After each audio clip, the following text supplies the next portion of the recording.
Je suis sûre que tu as déjà eu à tester ton fond de teint ici à la main, au front, à la joue, au cou, peut-être même ici au niveau du torse. Mais est-ce que tu t'es déjà demandé si toutes ces parties-là, si chaque partie a sa teinte, comment feras-tu?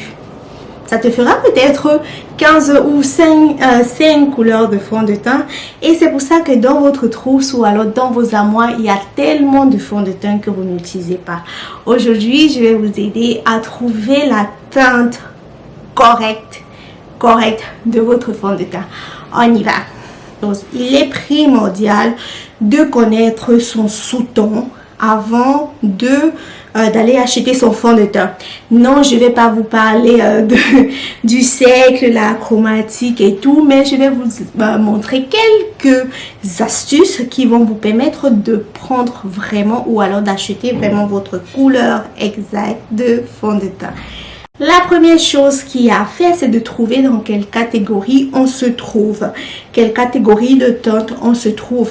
Si on est caucasien, si on est métissé, si on est noir ou alors si on a des teints méditerranéens ou alors des sous-tons, plus ou moins ceux-là qui ont plus ou moins des sous-tons olivâtres et tout ça. Donc, quand je pars en boutique ou alors quand je veux acheter mon fond de teint, c'est normal que je ne vais pas peut-être aller me retrouver dans une range comme celle-ci.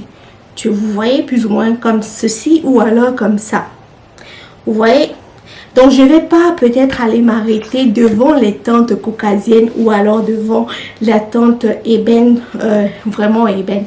Je vais essayer d'aller sur des tons, oui, dans la teinte noire, mais plus sur du caramel ou ce qu'on appelle le tendre.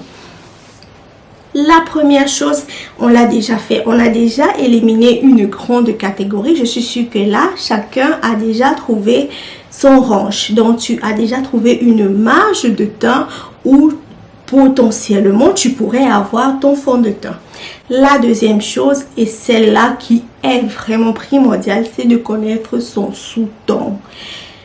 Je sais, c'est difficile et beaucoup abandonnent à ce niveau, mais je vais vous donner quelques astuces. La première astuce, c'est celle des veines. Vous avez déjà vu. Si vous prenez votre main et que vous regardez vos veines, est-ce qu'elles sont vertes? Si vous avez des veines vertes, alors vous avez un sous-ton chaud, c'est-à-dire vous allez chercher des fonds de teint qui ont plus des sous-tons dorés, cuivrés, et ainsi de suite. Mais si vos veines sont violettes ou alors bleu foncé un peu violette, vous avez potentiellement un sous-ton froid. Vous allez prendre des fonds de teint qui ont des sous-tons plus rouges ou alors rosé et ainsi de suite. Maintenant, si quand vous regardez vos veines, elles sont comme si elles étaient bleues ou alors vertes et tout ça, potentiellement, vous aurez un sous-ton dit neutre. Là encore, c'est très difficile pour des gens qui ne se connaissent pas et c'est pour ça qu'on va prendre d'autres astuces. L'astuce que j'aime bien, c'est l'histoire des bijoux. Si vous préférez ou alors si vous voyez que des bijoux dorés vous vont mieux au corps que ceux argentés, ça veut dire que vous avez un sous-ton chaud. Mais si vous voyez que des bijoux argentés ressortent plus l'éclat ou alors la lumière de votre teint, vous avez un sous-ton froid. Je vais prendre deux bijoux, un doré, un argenté et on va voir ensemble ce qui me va mieux au teint. J'ai mis deux boucles d'oreilles. De ce côté, on a un qui est argenté et de l'autre, on a celui doré. Selon vous, quel est le côté qui ressort un peu plus la lumière ou alors qui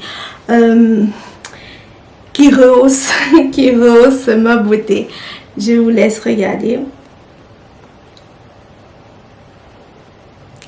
Pour l'instant, je ne vous dirai pas quel sous-ton j'ai, mais j'aimerais qu'on regarde cela ensemble. Hein? Voilà. Et voilà. La troisième astuce, c'est vraiment durant l'été. Si vous avez déjà remarqué qu'en été, vous noircissez vite, hein, vous prenez beaucoup plus de teinte, ça veut dire que forcément vous avez un sous-ton chaud. Si pendant l'été, vous remarquez qu'au lieu de prendre des teintes, donc au lieu de noircir un peu plus, vous êtes plus brûlé, alors vous avez un sous-ton froid. Le dernier point sera vraiment sur les vêtements. Si vous voyez que les couleurs chaudes, du orange, du cuivré, du doré, vous vont mieux au corps que celles peut-être du bleu très froid, sachant que chaque couleur peut être très chaude ou alors chaque couleur a des nuances chaudes et des nuances froides. Mais si vous voyez peut-être que c'est de l'argenté qui vous va mieux au corps, des couleurs vraiment froides qui rehaussent vraiment votre beauté, ça veut dire que vous avez un sous-ton froid. Mais si vous voyez que entre les deux, si vous voyez vraiment là que les deux, que vous mettez du doré ou du cuivré au corps, vous êtes toujours au top, ça veut dire que vous avez certainement un sous-ton neutre. Neutre. Bon, là maintenant, il y a un sous-ton, celui-là qui est écrit olive. Généralement, c'est un sous-ton qui, comment je vais vous dire, comment je vais vous expliquer ça?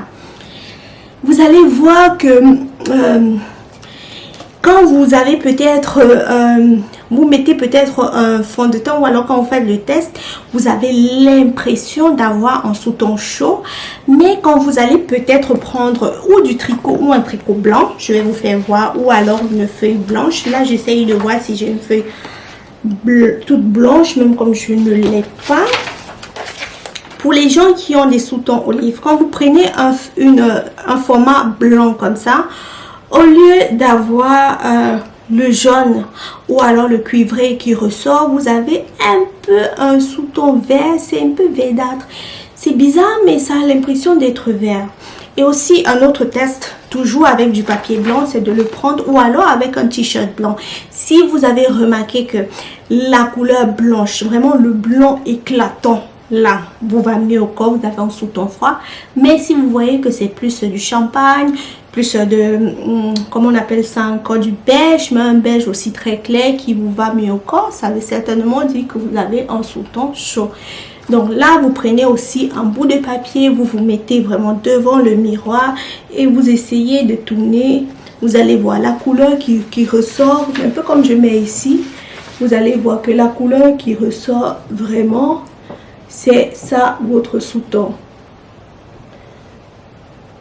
Donc si c'est une couleur plus dorée, vous avez un sous-ton chaud. Si c'est une couleur plus argentée, plus très froide et tout, vous avez un sous-ton froid. Et si c'est soit du doré, soit du cuivré, soit de l'argenté, vous avez certainement un sous-ton neutre. Je sais que vous avez déjà trouvé mon sous-ton. Enfin, je l'espère. Donc là, je vous le dis, j'ai un sous-ton chaud. Et on va maintenant passer au fond de teint. Si vous voulez que je vous aide à trouver quel style ou alors quelle texture du fond de teint vous va mieux, on pourra faire une vidéo dessus. Mais là, on va d'abord parler de la teinte. Parce que je sais que dans vos armoires, vous avez certainement beaucoup de fond de teint que vous n'utilisez pas. Quand vous partez acheter votre fond de teint, quand vous arrivez en boutique, les marques vous aident déjà avec les noms écrits sur la boîte. Si vous prenez la boîte et vous voyez qu'il y a un W, ça peut être du 25W ou alors du 45W, ça veut dire que le W là veut dire warm. Si vous voyez que c'est plutôt Y, ça veut dire que c'est yellow. Donc tout ça sont des sous-tons chauds. Par contre, si vous voyez du C, ça veut dire cool. Si vous voyez de N, c'est neutral. Parfois, on a écrit NC, on a aussi écrit NW. Ça veut tout simplement dire neutral. Neutral warm ou neutral. Oui, du NC neutral cool et du NW neutral warm. Ce qu'il faut savoir, c'est que même si on a des tons dorés ou alors si on a un sous-ton doré, on peut être moins doré qu'une autre personne. Donc, la chose à faire, c'est vraiment de voir si on se retrouve dans la catégorie nude, neutre doré, donc c'est-à-dire on est doré mais pas trop, ou alors totalement doré ou alors totalement chaud. Maintenant, quand je pars acheter mon fond de teint, la première technique que j'utilise, c'est quand je prends ma boîte de fond de teint, je dois mettre comme ça. Quand je mets comme ça, la teinte que je vois là doit correspondre d'abord à la teinte de mon corps. C'est-à-dire, je vais vous prendre, voilà, 2 fonds de teint. Quand je mets les deux comme ça, je ne peux même pas commencer à regarder ici si c'est le sous-ton chaud ou froid. Je sais déjà que ça ne va pas. Je continue et je vais prendre un autre fond de teint jusqu'à quand je mets là. Vous voyez, la teinte ne correspond pas. C'est peut-être mon sous-ton, mais c'est trop sombre. Donc, quand je vais prendre, il faudrait que quand je dois faire comme ceci, la teinte d'abord que je vois dans la bouteille correspond à la teinte que j'ai sur le visage. Là, j'ai déjà pris mon fond de teint. Le deuxième test va maintenant se passer en ouvrant la bouteille. Là, j'ai zoomé pour vous permettre de voir. Sachant que une autre chose très importante quand vous choisissez votre fond de teint, il faut savoir que parfois on n'a pas la même teinte sur le visage que sur le torse ou sur le cou. Ce qui est mon cas, ma teinte du visage est légèrement plus foncée que celle du torse. Si, là vraiment le choix dépendra de ce que vous voulez. Je vais dézoomer et puis je vais vous expliquer cela. Quand vous partez acheter votre fond de teint, si vous remarquez que la teinte, s'il faut faire un choix, c'est mon conseil, si vous remarquez que la teinte du visage est plus sombre que celle du torse, je vous conseille de prendre votre fond de teint correspondant à ici. Pourquoi? Parce que si vous mettez quelque chose, si vous mettez la vraie teinte de votre visage et vous mettez un décolleté, là on aura du noir, on aura quelque chose plus foncé ici et là plus clair. Ce qui est mon cas, mon visage est bien plus sombre que mon torse, je le sais. Il y a d'autres aussi qui ont le cou plus foncé, mais moi je conseille généralement de prendre en fonction du torse. Maintenant, je vais zoomer pour vous montrer la différence. Voici le premier fond de teint ici. Vous voyez,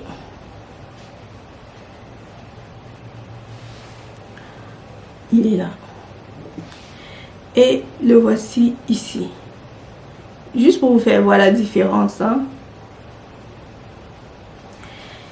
Si je prends ce fond de teint par rapport à mon torse, vous voyez qu'il est très chaud par rapport à mon torse. Mais si c'est par rapport à ma face, vous voyez que il va se fondre. Quand je vais estamper, il va se fondre. Voilà comment je vous dis que on peut avoir de l'hyperpigmentation ou alors une zone plus foncée que l'autre. Maintenant, le choix vous revient. Mais moi, je prends vraiment la teinte correspondant soit au torse ou alors si je prends par rapport à la face, parce qu'il y a aussi des gens qui ont le visage plus clair que le torse, je vous conseillerais toujours de prendre en fonction du torse. Ici, si j'utilise ce fond de teint comme ma base, je vais venir utiliser un highlight plus clair pour amener vraiment de la lumière au niveau du visage. Voilà la teinte, la même teinte là. Vous voyez la teinte sur le visage et voir quelques fonds de teint avec plusieurs sous-tons. Ça ne veut pas dire que on peut avoir un fond de teint comme celui-ci. Il a un sous-ton neutre, malgré qu'il soit bien plus, comment je vais dire, foncé. Donc, quelqu'un me dit non, généralement les fonds de teint foncés ont toujours les sous-tons chauds, froids, très rouges ou très orangés. Je dis non, voilà. Ça, c'est le 91 NN de Steineket de Urban Decay. Vous voyez, il a un sous-ton neutre. Pour que le swatch, je sais pas, pour que vous puissiez bien comprendre ce que je vous dis, je vais essayer de prendre 3 fonds de teint avec 3 sous-tons différents et vous montrer vraiment plus ou moins dans le même range pour vous montrer les tonalités. En de teint, on va prendre le Lancôme Teint Idole en teinte 09. Alors, il faut voir que ici on a toujours notre fond de teint de, ici on a notre fond de teint de Oh My Beauty qui est déjà ancré bien. Donc là on a le Lancôme Teint Idole en teinte 09. Ici on a un sous-ton chaud, mais quand je vais tourner par rapport à l'autre sous-ton qui est ici, vous allez voir qu'il a tendance à être un peu gris ou alors un peu olive bizarre sur mon teint. Prendre le Dior Forever Dior, ça c'est le 4WP, donc c'est le Warm Peach. Vous voyez alors, couleur pêche. Non seulement il est, comment je vais dire,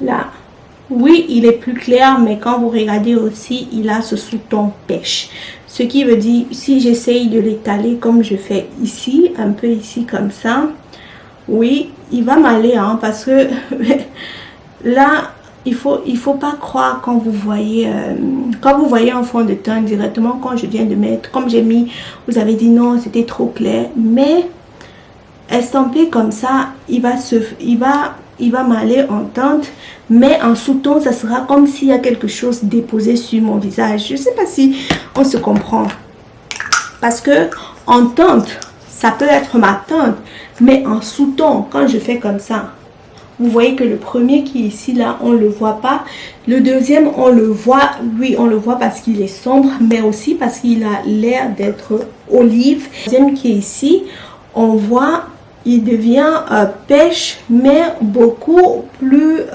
comment je vais dire, ça fait comme si on avait superposé quelque chose, comme si on avait mis un truc sur mon visage, une autre couleur, rosé, pêche et tout ça, voilà. Alors, en dernière position, je vous fais voir ce fond de teint qui a des sous-tons froids. Et en même temps je vais aussi le mettre à côté de celui qui a des sous-tons neutres. Vous voyez la différence, celui-ci est neutre, celui-ci est froid. Le voici ici, vous réussissez à voir, vous voyez que celui-ci est en train de s'adapter, et là il y a toujours, j'ai toujours l'impression qu'il y a quelque chose de vert posé sur mon corps. On va prendre celui-ci de, j'aime bien secouer mes fonds de teint avant de les utiliser. On va prendre, c'est le Homé, c'est le 1W, ben, je vous mettrai la teinte quelque part. Sur ce côté, je vais le mettre là comme ça. Vous voyez, il est très doré. Si je veux prendre par rapport à mon torse, vous voyez là, il est même un peu orangé. Si dans votre armoire vous avez votre fond de teint qui est très orangé, ne le jetez pas, achetez plutôt un correcteur, celui-ci comme ça, le bleu, parce que le bleu viendra pardon, le bleu viendra neutraliser le doré qu'il y a sur votre fond de teint. Donc le même fond de teint, je vais l'étaler ici en haut comme ça, et en bas on va voir, c'est juste pour vous faire voir. Là comme ça, il est très il est orangé. Donc à chaque fois que je vais venir mettre neutraliser, c'est comme ça ça se dit, quand je vais venir neutraliser les pigments orangés, ça va se passer comme ça. Donc vous allez voir qu'il va devenir beaucoup plus froid. Attention à ne pas mettre trop de produits, et là je vais vous sortir les deux à côté.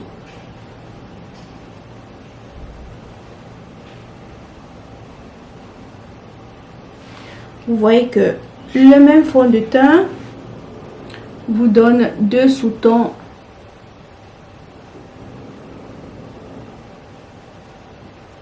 zoomé, ça donne ça. Voici normalement la couleur et là c'est avec le correcteur. Vous voyez que il est beaucoup plus froid ici. Une autre chose que j'ai envie de vous faire comprendre sur le fond de teint, c'est comment l'appliquer. Il y a des fonds de teint qui s'oxydent, c'est-à-dire quand vous allez le mettre, au début vous aurez l'impression qu'il est très clair, mais après il va noircir, il va s'oxyder. Et ça peut être votre teinte ou pas. Donc, si vous prenez par exemple un fond de teint qui s'oxyde, vous prenez votre teinte juste, on est d'accord qu'après, votre visage sera plus sombre. Je prends juste une pompe, elle est même énorme, elle est beaucoup. Et je vais mettre là. Par rapport à mon visage, il est clair. Mais par rapport à mon torse, il va. Maintenant, je vais vous faire voir quelque chose. Si je l'applique en tapotant ainsi, vous allez voir au fur et à mesure que je vais l'appliquer, ma peau va venir réchauffer la matière et elle va devenir de plus en plus chaude à ma teinte.